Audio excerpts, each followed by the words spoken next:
Hello dear students, welcome to geography class. In our previous session, we discussed about the distribution of population in the world and in India. Now, let's move next. Next is the population change. What is population change? The population change refers to change in the number of people during a specific period of time. Now, let's understand this definition with the help of an example. Say, for example, there is any city, and the population of that city in the year 2019 was 5 lakh, and in 2021 it becomes 7 lakh. So, difference is what? Of 2 lakh. This 2 lakh is what? Is the population change. Now let's see few examples. How did the population change took place in the world? First, until 1800, the world population grew slowly. Up to the year 1800, the population did not grow rapidly. What were the reasons behind it? The reasons were the high death rate. That time there were not good medical facilities. Food was also not enough for the people. So even if the birth rate was quite high, but at the same time, death rate was also very high. And that's why population did not increase rapidly. Up to the year in 1820, the world's population reached 1 billion.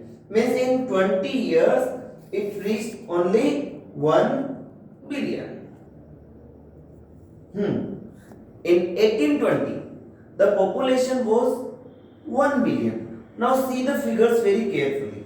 150 years later, in the 1970s, 1820 to 1970s, 150 years, the world's population reached 3 billion. From 1 billion in 1820 to 3 billion in 1970s. Now see carefully what happens after that. Then in the year 1999, so the period is just 29 years, that is less than 30 years. The population doubled to 6 billion. 3 billion to directly 6 billion. And how much time it took? Only 30 years. And you recall, 1820, 1 billion. And in 150 years, it got 3 billion. But here is just in 30 years, the population got doubled. It is termed as the population explosion. How do population change take place? What are the factors of population change? The main factors of population change are birth rate, death rate, and migration.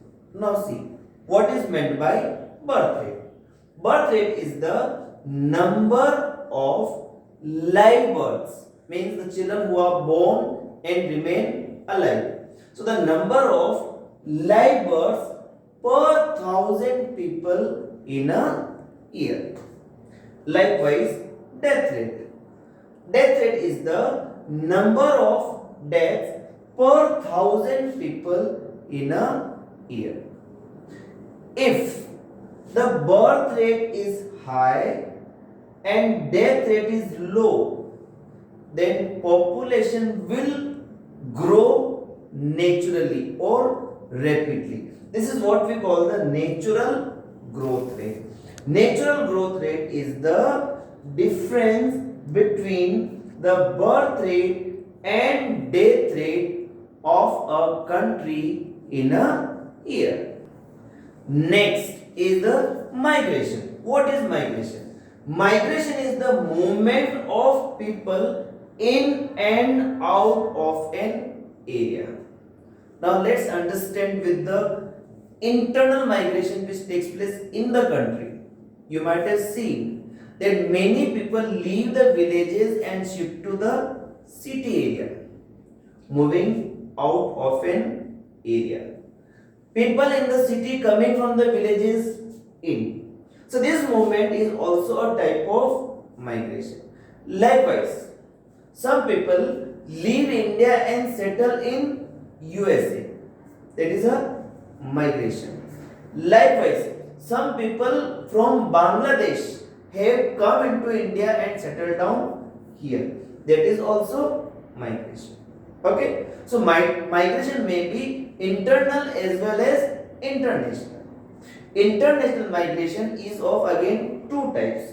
One is immigration, another is emigration. Now, immigration is the in-migration of people in a country. In-migration means what? Generally people from developing country. Generally people from developing country move to the developed country. So the developed countries have the in-migration of people. Say for example, many people settle down in the USA. So for USA, the people who come to settle there, for them that is the immigration. And people from India if they are moving, and if they, it means they are, that is the out migration of people from a country. From India if they are moving to USA. So for India that is the immigration. If more immigration, it will increase the population. If more emigration, then it will decrease the population of a country. Next, pattern of population change. Population is not growing in the same way across the world. In some countries it is growing rapidly. At the same time, in some of the countries it is growing slowly. Let's see few of the examples. So the rates of population growth vary across the world. Countries like Kenya is an African country, have high population growth rate because it has a very high birth rate.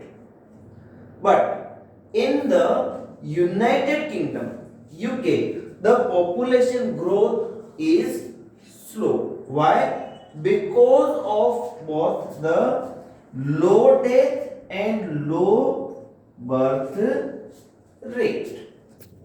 An interesting way of studying the population composition of a country is looking at its population pyramid, which is also known as age-sex pyramid. Let's see what all things a population pyramid shows. First, the total population divided into various age groups. Here you can see right from 0 to 4 years up to 85 plus. So total age group the population pyramid shows. Second, the percentage of total population subdivided into males and females in each group. Then first age wise, then male in the left hand side and female in the left hand side. Third, the number of children below 15 years at the bottom. Below 15 years at the bottom. So you will see that if it is broad, means number of children are born, and as we are moving upward, you can see it is narrowing. So it shows that as the people are dying, it becomes narrow and narrow, and age wise it getting narrow. It depends on the life expectancy of people in any country. Last of all, the top shows the number of aged people, that is above 65 years of age. Now let's compare some of the population pyramids of the countries. First of all, Kenya. Kenya is an underdeveloped country of Africa which is having a very high birth rate, and that's why you will find that its base is quite broad. It is having a broad base. But as we are moving up, it is narrowing very rapidly. When the population pyramid narrow rapidly like this, it means that this country is having high death rate as well. Now, look at the pyramid of India. What you observe? It is broad in the younger age group. So what does it show? It shows that the birth rate and death rate both are decreasing. It is not very broad at the bottom. It also shows that a large number of people in India are young. The population pyramid of Japan is quite interesting. It looks totally different. What you observe here? You observe here that the base of the pyramid is narrow. What does it show? It shows that low birth rates make the pyramid narrow at the base. But because the death rate is low, decreased death rates allow number of people to reach old age. You see, there is a more life expectancy. People remain alive for more years, even more than 85 plus, and that's why it is broad even in the middle. Next two important components of the population composition are the sex ratio and literacy. Now, what is sex ratio? Sex ratio is the number of females per thousand males in a country. In India, except Kerala, all the states have less females compared to males. At an average, according to census 2011, there are 940 females per thousand males in India. Next, literacy. Because if a country is having more number of literate person, that means that country is considered a developed country. So who is a literate person? A person aged 7 years or above who can read and write with understanding any language is considered considered literate. India's literacy rate is 74.04%. It means that 74% people of India are literate according to census 2011. That's all in this lesson. Thank you and have a nice day.